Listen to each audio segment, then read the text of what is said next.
Okay, what's going on? Not much around here, huh? Maybe there'd be a smile, a big smile. I'm good. I'm good. Pete, what can you tell us about the trade for Leonard Williams?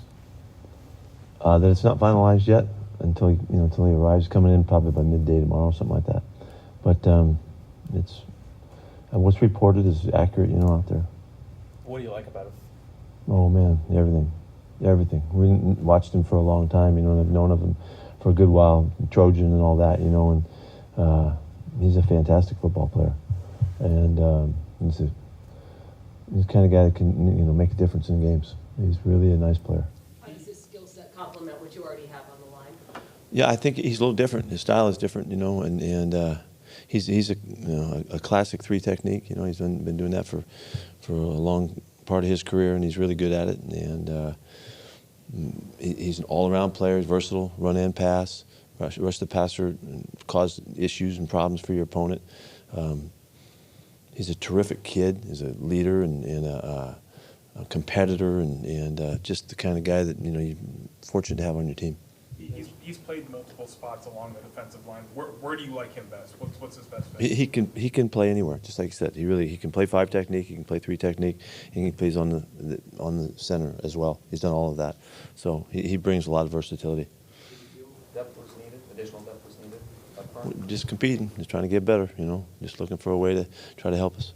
How much does a player like that just help the guys around him in terms of the attention he might command? He's been known for that. He's been known for that. Been recognized as a leader in their program and a guy that does affect other people. He's really bright, really, got his act together. Really sharp kid, and he'll really fit in well. He'll fit in well with our guys. These type of deals at the trade deadline, what kind of message does that truly send to the locker room when John makes a move like that, and, giving up a high draft? Yeah, well, we're competing, that's what we always say and tell you. That's really what this is about. It's trying to get better, trying to help our team, and this is one of the late opportunities to do something like that. And John did a beautiful job of, figuring it out and how to work it, and pick out a guy that really fits and can be a part of this team. I'm really excited for our guys to get to know Leonard, and see who he is and what he's all about. His competitiveness is really very similar to the guys that we have in this program, and he's going to fit in great. I know that you were long gone at USC by the time he got there, but did your connections there give you any extra background on him? I don't know. You have to ask Leonard about that. I don't know that. How long have you been tracking him? I mean, you speak with so much familiarity about his game and who he is. Yeah, because coming out, he's a classic. He's a guy that you could imagine coming into your program and being a factor immediately. And so we didn't have a chance, but we certainly did study him and looked him up, and then watched him. He's been traded before. He's moved before, and so we had to play him. And he's been a problem. He's looked good against guys in our division already, and so that's just another added boost, to him. But I've just been tuned into him just really because he was an SC guy. I think probably made it special along the way. Julian and Jamal both played with him previously. Did you get any? Chen too. Chen played with him in school. Any sense or feedback from them about kind of what he'll be like? Yeah, just since it's happened, but they rave about him, as a teammate. When you guys were really rolling, you had swarms of defensive linemen. And how hard is it to achieve that quality rotation? Wow, what time in the world was that? I never felt like we had swarms. But I'm sorry, what the question is? How hard is it to attain that in the league, to have proven interior, especially interior? Well, yeah, we all know that the guys of this stature come out into drafts and they get drafted in the top 10, and so you have to be positioned in the top 10 to get them. And so, fortunately over our history, we haven't had that opportunity. But the unfortunate part is you can see the teams that have, and they load it up, and they've got guys, that can really wreak havoc, make a difference, and they're the ones that you always wish, you wish you could have, but we haven't had an opportunity to get them.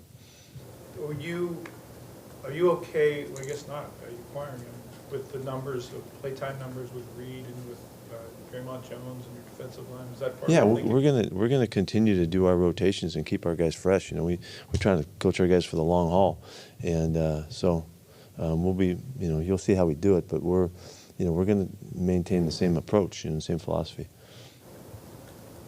What have you thought about how Draymond and Mario have played so far? No, I think those guys are doing well. They're helping us. We're playing good ball up front. They've been active. They're different. They don't play the exact same style, but they've both done a really nice job. And everybody's going to play. Everybody's still part of everything. What were your thoughts on how the edge defenders played with Uchenna being out, Frank Clark, Derek Hall? Yeah, well, Boye did a really nice job again. He's had another good game. Did well. Derek Hall probably played his best game for us, and particularly on special teams as well. He's coming along. It looks like he's coming to life for us, and I think we could expect to see him continue to do well. D. Taylor, he gave us good edge pressure and played hard, played more than he's been playing, and did a nice job. And I thought those guys did just fine. And Frank, Frank got started. Came in on Thursday and played in the game. I think he had 20 plays or whatever it was, and he did a good job. Talked about the offensive line last night, but after you watched that performance, going against guys like Garrett in that front, just what did you think of that? Yeah, those are the first guys I wanted to talk about in the team meeting today. Talk about what a terrific job that Charles did, giving Miles all the credit. He's a fantastic football player, but Charles really did well in battling with him. He wound up flipping the other side. When our guys had shots on the other side, they did well too. You saw. Jason was in the last drive, and he had Miles on his side the whole time, and we made it through the drive, and he didn't wreck the drive, which he can do, and so I was really praised the three tackles for doing a fine job in general against a really good edge group, and I thought that was really an exciting part of this game. What did you think of Jason's performance? And was 26 kind of the number? I think kind of the amount of snaps you're We didn't really have a number on him. We just wanted to just rotate him in there and see what happens, and see how he did.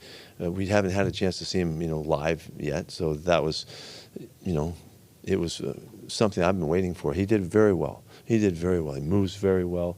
Was aware of what's going on.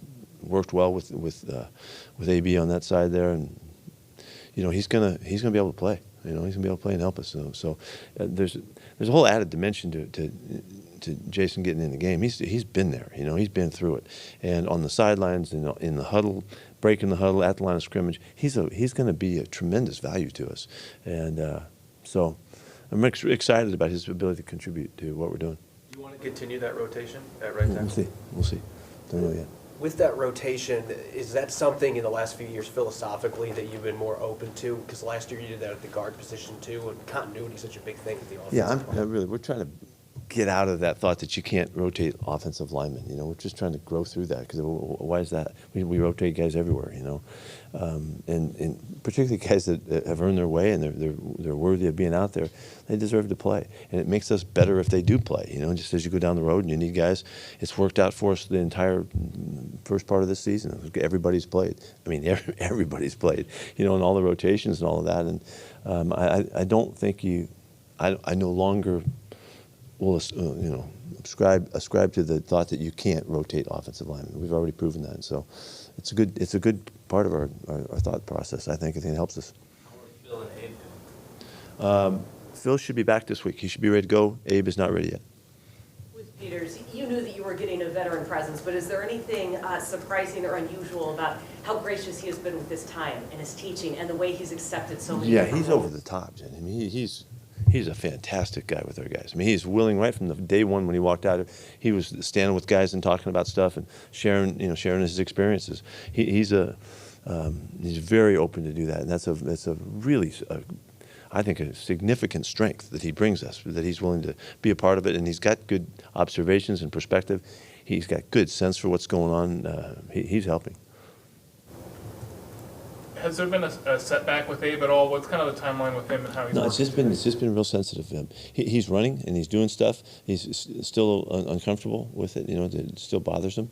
But he's working hard now. It's not like he's not working out. He's working hard, just not quite ready. We're trying to alleviate the discomfort, that he's playing with, and so it's just not time to put him out there yet. What was the procedure he had on his knee? I don't know. They did injections, I think. I can't tell you. You mentioned this morning DK being pretty sick Saturday night. I guess, given that, how impressive kind of was it? No, I thought it was a very impressive ball game for him. Gauging from how bad he felt just the night before, I mean, 9 o'clock at night, the night before, he figured it out, and the docs got through it and helped him, and he made it. So he was very tuned in the game. He played a really nice game. I think he had 5 catches, but on 14 targets. Was that? No, that wasn't by design. No, I know. I just when you. I guess this is exactly the way we wanted it. Yeah. No, we need to do better there. Pete, with so many offensive linemen playing, what does that say about Andy Dickerson? He's able to. Yeah, I'm glad you brought it up. Yeah, I think Andy and Khalil are doing a fantastic job with these guys. To be able to handle that and handle the mentality of the guys in the room and the confidence level that it takes, and how all that is kind of navigated, in their meetings and on the practice field, I think is really an obvious statement about their ability to handle this thing. And so I think Andy's done a great job. What's the teaching point to Reek Woolen on the hands of the face deal with the line of scrimmage there, or did you not see it as that? Yeah, well, I'm gonna find out more about it. I have questions about some stuff that happened in the game, and I'm just curious to hear what the guys say. But you can't contact them in the face. There is a likelihood when your hands are in here that sometimes it goes up and it elevates the guy's head a little bit. I don't think that's at all what they're trying to call. That's not what they want to call. And so we have to be really careful about it. We have to adjust. We can't wait for anybody else to adjust. We have to adjust. But I still want to know more. It was a point of emphasis too. I believe this week, in their messaging that they send us, and I'm still curious. All over the field, or defensive backs in particular, the emphasis? No, it was. It was the guys up front too. Yeah. Jamal, you guys, you said you kept Jamal out for a few plays, kind of just with his knee. How is that going? I mean, with his knee and everything. And we're still working on it. We're still trying to find the right rhythm of how much to play him until he builds up enough week by week, work here to where we can find the right rhythm. Because he was sore last week, and it took him late in the week before he was really ready to go. So. It was good that he made it and played and all that, but we're trying to figure out how to manage that. And it's always what happens after you play, how do you feel? And so I don't know anything today on that, but we're working on it. So we're trying to just find the happy medium of playtime reps until he can really build up the tolerance. When you look back on it, on the film, what did you think of Gino's performance? He did great at the beginning and the end. In the middle, we weren't as clean, and what we didn't do is we didn't get the explosive plays with the field positions that we took advantage of in the first quarter, and we took advantage of in the winning drive too, I think I said this this morning, but when you play a really good defense, it's hard to go the whole field. I mean, I bet they haven't had a handful of times all year long that somebody's gone 80 yards on them or 75 yards on them. And so we did that. We did take advantage of the short fields and did well by it. And we created the change that went with DK's big catch and with Kenny's big run. Without those plays, it would have been really hard to score on those drives also, Those were 40-yard plays. And so, we needed to find a couple explosions in there that would change the field position to give us a chance to work our way through in the scoring zone and all. But I think Gino played winning football. He got it done, We had a miss, mishap on a play. The guy tips the ball up and all. We don't see it right, but that's stuff's going to happen. We need to do better around him. I love that he won the game.